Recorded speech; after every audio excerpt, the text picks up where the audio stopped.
Okay, camera's ready. We'll go ahead and start with Coach Gideon. Kelly? How would you kind of evaluate, I guess, your first 5 games as a defensive coordinator and calling plays? And it's that part of it's new to you. Obviously, coached defense for a long time, but just kind of what's your own evaluation, I guess, of how you've done so far?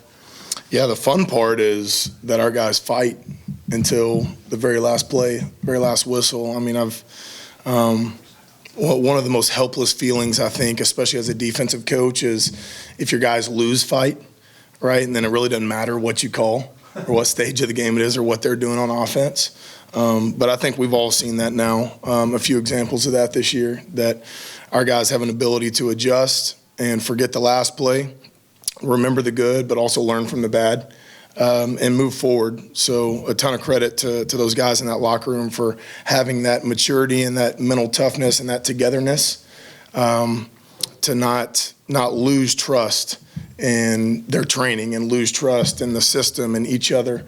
As far as myself, I mean, I'm always going to look at myself first. I think I'm going to put guys in a lot better positions to make plays and finish plays and simplify it down for them. That's one of the first things I look at, especially having the secondary background that I have. Things get moving fast back there in the back end, and you don't want those guys hesitating, right? And so belief in what they're seeing, belief in the call and what they're looking at, that's one thing. I'm trying to alleviate that hesitation with how we call it and how we train it throughout the week and how we progress that teaching. But through 5 games, we have a talent for winning. I'll give us that. Like, I've made that comment before about a lot of teams I've played against. Like, man, that's a championship program. Like, they don't go away. They got a talent for winning. And however it looks, whatever the score and the stat sheet looks like at the end of the day, like, they're there to give themselves a chance to win at the end of the game. So, again, a ton of credit to those guys in that locker room, especially. I mean, I'm still a newbie, right? And they're having to take my word for it on a lot of things and still be able to go out there and execute in some high tense, high stress environments. So good enough to win so far. Chad. So then what's the next step for the defense? Yeah, I think you got to be careful during these bye weeks of, well, that hadn't been a great call for us. Let's just scrap it. Let's throw it in the trash. And let's see what we can do fundamentally, technique-wise, eye control-wise, to clean up some of the self-imposed issue plays, right? And so I've got some great guys, older guys on that defensive staff that say, hey, man, it's all good. They hit us on that one. Don't throw that call away. It's a good call for us, which – one thing you're never going to accuse me of is, well, just continuing to do the same thing and getting hurt by the same thing. We're going to make changes. We're going to make the necessary changes to put ourselves in better positions to be successful and play the style of defense we want to play. But, at the same time, we do need to take a look at ourselves first during this bye week. And that's what we spent all day the past couple of days doing. I haven't even peaked at Virginia Tech yet. Their time will come. We'll get some work in on them this week, surely, and get a jump start there. But we need to look at ourselves first. Just technique, leveraging the ball, getting off blocks, tackling, finishing plays whenever we're there to make them. And yeah, we can say we need to make more plays or we need to do this or do that, but we can put them in better positions as coaches, and that starts with me. Rod. When Shelley was out for a couple games at the beginning of the season, you had a chance to work in a couple different guys over there opposite Amari. What did you see there, and do you feel that Rodney's ready to go full bore now? Yeah, it's kind of it's a blessing in disguise that we get a chance to see who else can do what, right? In big moments, right? Those first couple games to where Rod was out, you don't just lose that ability of that player, you lose the experience, right, of having played a bunch of snaps. And so I think we answered a lot of questions about that room. I'm pleased where that room is at. Some of the little things that don't always show up in a corner stat sheet, but how they're tackling, how they're coming to support the run, and how they're communicating. We ask a lot more of our corners communication-wise to make things right, to work in cohesion with the safeties and linebackers instead of a lot of systems may ask those guys just be quiet, sit over there and cover number one. We ask a lot more of them. So it's not easy to get thrown into the fire like Zach Toby was. Some of those young guys that have had to be on the ready. Now that Rod is back, we've developed some of that depth that we were a little uncertain about going into the season, right? It was Amari and Rodney, and then, okay, we got talent behind them, but what are those guys going to do when the lights turn on? For Rod specifically, and I think he'd tell you the same thing, it's kind of like a swimmer losing the feel for the water after they don't get in the pool for a couple of days. There's some things that I know he's kicking himself about the few games that he's been back. Eye control things or simple technique things that's just part of it. You know, there's a little bit of growing pains getting back into the swing of things, but I think we're settling into a nice place in that room. Najee? I want to ask you, Coach, about complimentary football. The defense has been playing, very good this year. You get the pick in the game last week against Wake Forest. Early starts in games, and the offense has been, getting it together. Defense hasn't allowed the game to get out of hand. Just your thoughts on the defense and the complimentary football. Well, I appreciate you saying we've been playing good. But we've got a job to do, and we do talk about that a lot. We need those guys on the other side, and so let's just go ahead and let's not – the whining and complaining of, why'd they turn it over here, whatever, like that hasn't shown up at all in our locker room. That's something we addressed back in January when I got here.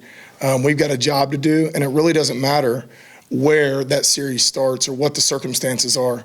I think that just shows, again, the maturity of our team that, okay, a turnover happens, right? Like our season started coming off of a turnover, and it didn't work out great in that opening series. But then it happened a couple more times. Well, our guys have an ability to be even-keeled and not get so emotional and get overcome by the atmosphere and the stadium and the momentum that is so important in college football.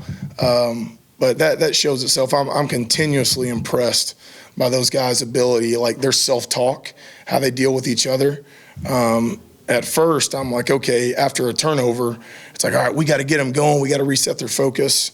I hadn't had to do that this year. They know. Like, we go into halftime, 17-3 or whatever it was this past weekend, and there wasn't any yelling. There wasn't any throwing chairs, anything in the locker room. It's like, this is what they're doing. This is what we're going to do. We got to make this play. I got to make this call. I got to trust our guys to make this call. And so there's really no room. There's no time to consider, well, this wasn't a great situation to be put in. In my mind, that's the opportunity for greatness, right? If the ball gets turned over deep in your zone, right, and our guys have shown up a lot in those scenarios. Is it perfect? Absolutely not. We got a lot of growing to do. Nothing says you can't grow during the season. You better grow playing in this league at this level to get to where you want to be. You better get better as the season goes on. But again, I like where that group is at, just maturity-wise, and there's no pointing the finger, and it's not always that way. And it's not just a snap of the finger and your guys are all of a sudden mature and your guys all of a sudden deal with adversity at the level you want them to. Our guys have put in work to be in the position that they're at, and you put in that work for hard times, right? When it's easy. Everybody can go out there, right? When everything's going your way and the ball's falling into your hands and all that good stuff. But when it's hard, that's where the character of your team shows up, and I feel good about what our character is in that locker room. Patrick? Coach Gideon, speaking of remaining calm, did you have a good feeling on that two-point conversion about what might be about to happen? We watch tape too, and there's tendencies that you play based on a lot of factors. I've felt really good about the call we had and us executing that call. And again, the tendencies, you play the tendencies, and like on that play, okay, everything told you sprint out to the field, but then they also had the wide delay coming off of it, right, that Kyle Leifert and Zach Tobe on the backside were there to capture. So it's all 11 working together, and that's where I've seen a lot of growth of our team, because we can only do so much as coaches. But whenever we call that timeout, to send them out there to go win the game, those guys they're telling each other, watch this, watch that, alert for this, they're going to do this. And a lot of it is the self-awareness of what has worked for that offense previously in the game, right? The wide delay had worked twice before in the game. And so they know that teams are going to come back to what works. And so you got to be honest with yourself and know what's worked against you and how are they going to try to take advantage of you individually and our defense as a whole. So, again, credit to our guys executing in that moment when we did not play a great game. Just up and down. I don't know if we made a single tangible goal on defense in that game other than red area defense, right? And they were something 1 for 5 scoring touchdowns in the red area, and that's something we look at, right? All the other stuff is fluff. Yeah, we want to stop them down there on the other 25-yard line, 3-and-out punt, but it doesn't always work out that way. So if they did march it down the field or they were giving the ball down there that low or in a 2-point conversion scenario, if we don't let them in that painted area, we're still going to be pleased at the end of the day. So our guys have a pride in, like I said, that painted area and keeping them out of it. So it was good to see some growth in that moment. Time for a couple more for Coach Gideon. Start with Kelly. In terms of pass rush and blitzes and getting sacks, you guys have been getting some pressures, not finishing maybe as many as you would like. Kind of, is it dialing up blitzes? Is it kind of, what do you look at to try to get those guys going, get the confidence going, and finish those plays? Yeah, it's a combination of a lot of things. Me calling it aggressive at the right times, practicing those exact moments. That's one of the harder things that you have to do is simulating the pressure and the anxiety of that moment on a Tuesday practice because you know what's going to happen on a Saturday night. But again, we got some maturity to be able to handle those moments. Now, from my standpoint, it's taking a long look at ourselves again this week during the bye week. You have a chance to do it. Do we have the right guys on the field, and do we have them in the right positions, right? Am I so stuck in my ways as the coordinator that, well, this is what I've done before and this is how it's looked before?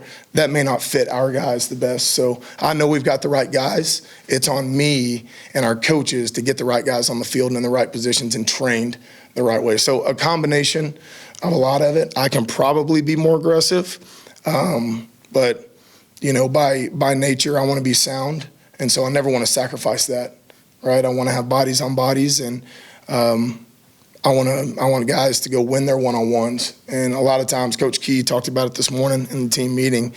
That's really the best you can hope for a lot in football is to win your one-on-one. It's not all the time to where you're going to have a free blitzer running scot-free at the quarterback. Something messed up from the offensive standpoint for that to happen. A lot of it is winning one-on-ones. And so, again, we could point the fingers as coaches at our players, say, well, they got to make more plays. Well, we're coaches. We need to coach them into better situations, coach them into better techniques. And I'm a big believer that a lot of those techniques are decided pre-snap based on the picture the offense is showing and what your film is showing individually. So why is every offensive tackle I'm playing against this year setting me this way? What are you showing on film? There's something that they're attacking. There's a weakness of yours that they're attacking. So we're looking at all that stuff right now. But to answer your question, it's a combination of technique, eyes being in the right place, alignment being right. When it comes to pressuring the quarterback, especially with the front four, alignment can make or break those moments. So we've got to make sure we hammer down on the details, and details are what wins. Any last questions for Coach Gideon? All right, thank you, Coach. Awesome. Thank you, guys. Let me turn it off. Turn it off. I got you, bro. It's not too bad. I got you.